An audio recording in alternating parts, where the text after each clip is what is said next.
नमस्कार दोस्तों। आज मैं बात करने वाला हूँ इस वीडियो के बारे में जो बहुत ज़्यादा वायरल हो रही है सोशल मीडिया में।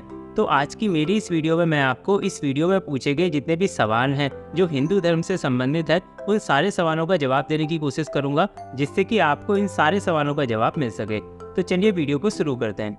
सबसे पहली बात जो अपनी वीडियो में बताते हैं कि प्रेमानंद जी महाराज की किडनियाँ 18 साल से खराब है, और ऐसा समझते हुए बहुत सारे लोग उन्हें एक दिव्य पुरुष या फिर चमत्कारी पुरुष के रूप में देखते हैं। ऐसा ये अपनी वीडियो में शुरुआत में कहते हैं, और ये कहते हैं कि आजकल इंडिया में लोग जो फिजिकल डिसेबिलिटीज़ हैं उनको भी एक चमत्कार की श्रेणी में डाल देते हैं, भगवान मानने लग जाते हैं। और इन्होंने एग्जाम्पल दिया कि बहुत सारे ऐसे लोग भी हैं जो सिगरेट पी के धुआं अंदर रख लेते हैं, या फिर जो तेल की कढ़ाई में से पकौड़े निकाल देते हैं, वो सब भी क्या चमत्कार मानोगे, ऐसा इन्होंने बोला।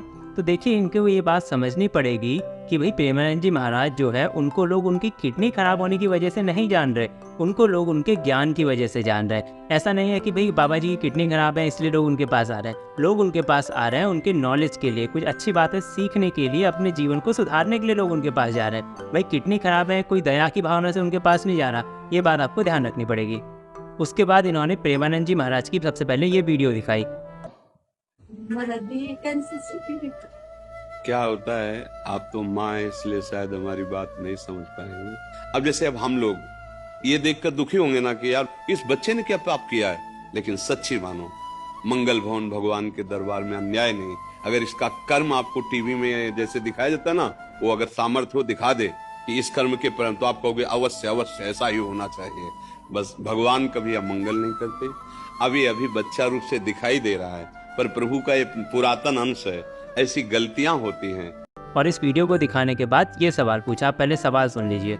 उसके बाद में ये कहते हैं कि जी अगर सजा यहां नहीं मिलती है, यहां कुछ नहीं करता है, तो आपको सजा मिलेगी आपको स्वर्ग में या नरक में। अगर आपने कर्मकांड किए हैं जीवन में तो आपको वहां पे मिलेगा, ठीक है। उसके बाद में ओके, अब वहां पर हम जब गए हैं तो नरक लोक में हमको हमारे पापों का जो सजा है वो मिल गया ना, तो फिर तो अगला फ्रेश जन्म होना चाहिए। देखिए, इन्होंने कुल मिला के यही सवाल पूछा है कि भाई जब नरक में एक बार सजा मिल जाती है तो भाई दोबारा फ्रेश जन्म क्यों नहीं होता। भाई हम ये क्यों कहते हैं कि भाई पुनर्जन्म की बात है, जबकि सजा तो मिल चुकी है। लेकिन यहाँ पे आपको समझना पड़ेगा कि देखिए, गलत काम दो प्रकार से होते हैं। पहले टाइप के गलत काम वो है जो आपने फिजिकली किए हैं, दूसरे गलत काम होते हैं जो आपने मानसिक तौर पर किए हैं। जैसे मान लो आपने किसी को मारा, ठीक है, मार दिया आपने एक आदमी को, तो सबसे पहले आपके मन में विचार आया होगा ना उस आदमी को मारने के लिए, देन उसके बाद आपने अपने शरीर का उपयोग करते हुए उस आदमी को मार दिया, ठीक है। तो जो आपने फिजिकली काम किया है उसकी सजा आपको नरक में मिलेगी, लेकिन आपके मन के अंदर जो गलत भाव हैं उन भावों को खत्म करने के लिए तो आपको इस मृत्यु लोक में आना ही पड़ेगा। ये सिंपल सा कॉन्सेप्ट रहता है। ऐसा नहीं होता कि भाई बिल्कुल जीरो हो गया, कि भाई आपने वहाँ सजा मिल गई मतलब जीरो हो गया। भाई सजा तो आपके फिजिकल वर्क की आपको मिली है, आपने किसी का नुकसान पहुँचा दिया या फिर आपने कुछ भी काम किया, एग्जीक्यूट किया कोई भी काम, तो उसकी सजा आपको मिली है। लेकिन आपके मन के जो गलत भाव हैं उन भावों को दूर करने के लिए आपको यहाँ आना पड़ेगा, धरती में आना पड़ेगा, मृत्यु लोक में आना पड़ेगा। उसके बाद इन्होंने बोला कि इंसान का जीवन जो है हर 84 लाख योनियों के बाद मिलता है। ये लोग कहते हैं कि इंसान का जीवन 84 लाख योनियों से गुजरने के बाद मिलता है। यानी कि आज कोई इंसान है तो उसके मरने के बाद 84 लाख योनियाँ भोगेगा, देन उसके बाद फिर इंसान बनेगा, फिर 84 लाख योनियाँ भोगेगा। इस तरीके से ये बात कर रहे हैं, जबकि ये पूरी तरह से सच नहीं है, ये आधी अधूरी बात है। और टीवी सीरियल्स में दिखाया जाता है तो लोगों को लगता है ऐसा ही होता है, ऐसा नहीं होता। क्योंकि होता ऐसा है ना कि कोई भी व्यक्ति है उसके अपने कर्म डिसाइड करते हैं कि उसे अगला जन्म किसका मिलेगा, इंसान का मिलेगा, कुत्ता बकरी घोड़ा इनका मिलेगा, किसका मिलेगा वो उसके कर्म डिसाइड करते हैं। जैसे कोई व्यक्ति है उसने अच्छे कर्म भी किए हैं, बुरे कर्म भी किए हैं, तो अगर उसकी लाइफ के अंतिम स्टेज तक अगर उसके जो गुण हैं, उसके जो कर्म हैं, उसके जो भाव हैं वो इंसान वाले होंगे तो उसके अगला जन्म इंसान वाला भी मिल सकता है। जैसे अभी कोई इंसान है तो उसका अगला जन्म भी इंसान वाला मिल सकता है, उसका अगला भी इंसान वाला मिल सकता है, कुछ भी मिल सकता है। और ऐसा भी हो सकता है कि कोई व्यक्ति है उसके कर्म उतने अच्छे नहीं है कि अगला जन्म वो इंसान वाला ले सके, तो उसे हो सकता है कुत्ते की योनि मिले, बिल्ली, पशु पक्षी इनकी योनियाँ मिले। तो इस तरीके से पूरा इकोसिस्टम काम करता है। मतलब ये फिक्स नहीं है कि भाई 84 लाख पार करने ही है उसके बाद इंसान मिलेगा।